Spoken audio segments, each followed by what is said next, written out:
ఏపీలో మైనార్టీ మతస్థుల హక్కుల పరిరక్షణ కోసం ఏపీ మైనార్టీ కమిషన్ను ప్రభుత్వం ఏర్పాటు చేసిందని సదరు కమిషన్ మాజీ vice chairman doctor Joshua Daniel అన్నారు. బీసీసీ ఎస్సీ ఇప్పుడు మైనారిటీ మీ వింగ్లోకి వచ్చేవాళ్ళు బీసీసీ వాళ్ళు. అవునండి కదా, బీసీసీ వాళ్ళే. ఇప్పుడు మీరు పరిష్కారం చేసే చర్చెస్ కానీ ఇంకేదైనా కానీ బీసీసీ వాళ్ళే అయి ఉంటాయి కంపల్సరీగా అండి.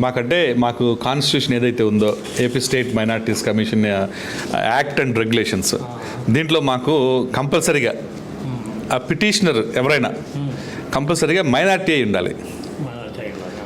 సో ఈ యాక్ట్ దాటి మేము బయటకు వెళ్ళడానికి లేదు. ఎస్సీ కమిషన్ ఉందిగా,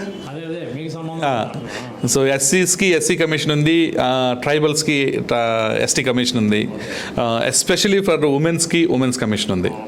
సో మా దగ్గరికి ఏదైనా ఉమెన్ డిస్ప్యూట్స్ వచ్చినా కూడా even though they are minorities, so మేము ఇనీషియల్గా ఉమెన్ కమిషన్కి పంపిస్తాము. పొరపాటున ఎవరైనా తెలియక ఎస్సీస్ ఎవరైనా ఇక్కడికి వచ్చినా కూడా వెంటనే రైట్ అవే ఎస్సీ కమిషన్కి ఫార్వర్డ్ చేస్తాము, ఎందుకంటే they are the competent authority కాబట్టి. సో అది ఇప్పుడు బీసీసీకి సంబంధించండి చాలా ఒక కాంట్రవర్సీ రన్ అవుతూ ఉంటుంది. ఎందుకంటే క్రిస్టియన్ నేమ్ ఉంటుంది, అందరికీ క్రిస్టియన్, ఎస్సీసీ కూడా చాలామంది క్రిస్టియన్. అవునండి. ఎంఆర్ఓ గారు ఏం చేస్తా అంటే క్రిస్టియన్ నేమ్ ఉంది కాబట్టి నేను సంతకం పెట్టను అంటాడు, ఇది ఎస్సీగా సంతకం పెట్టను అంటాడు. మేము ఎస్సీ అని వాళ్ళు అంటారు.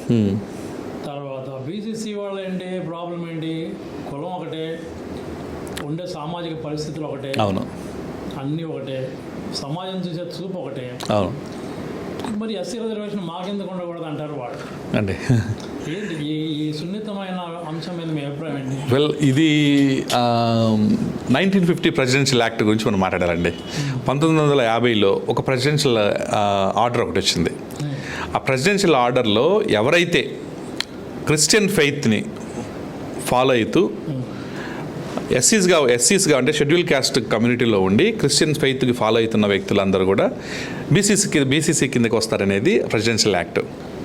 క్రిస్టియన్ ఫెయిత్ ఫాలో అయ్యేవాళ్ళు దళితులయ్యండి. సో ఆ ప్రెసిడెన్షియల్ యాక్ట్ ప్రకారము ఈ బీసీసీ ఎస్సీ డివిజన్ వచ్చేసిందండి 1950 ప్రెసిడెన్షియల్ యాక్ట్ ప్రకారం.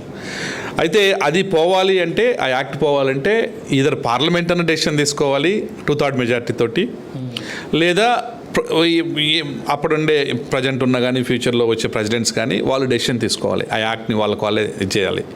ఈవెన్ ద కోర్ట్స్ కూడా నాకు తెలిసినంతవరకు సుప్రీంకోర్టు ధర్మాసనానికి కూడా ఆ పవర్ ఉందో లేదో నాకైతే తెలీదు, నేను అంత లీగల్ ఎక్స్పర్ట్ని కాదు. కానీ బట్ ఉన్న ప్రొవిజన్స్లో ఈ మేజర్ 2 ప్రొవిజన్స్ ఏంటంటే ఈధర్ 2/3 మెజార్టీతో పార్లమెంట్ అన్న అప్రూవ్ చేయాలి, లేదా రాష్ట్రపతి గారు ఎవరైనా నిర్ణయం తీసుకోవాలి దాని మీద.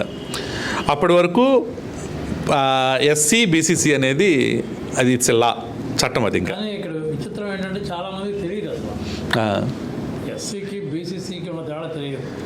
ఎందుకంటే ఎవరికి తెలియదు అంటే పాలకుల కన్నా అఫీషియల్స్ చాలామంది తెలియదు. అవును, అంతా ఒకటే కదా అనుకుంటారండి. దళిత వాళ్ళే ఉండేవాళ్ళే, అందరు గుళ్ళకి పోయేవాళ్ళే, ఇంతో ఏంటో గొడవ అని అడుగుతారు. ఎవడో విడమర్చి చెబితే తప్ప తెలియదు.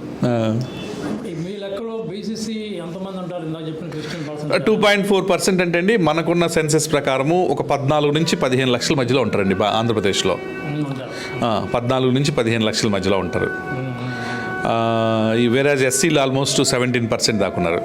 క్రిస్మస్ సందర్భంగా గురువారం సాయంత్రం ప్రత్యేక కరచాలనం కార్యక్రమంలో డాక్టర్ జాషువా పూర్తి ఇంటర్వ్యూను వీక్షించవచ్చు.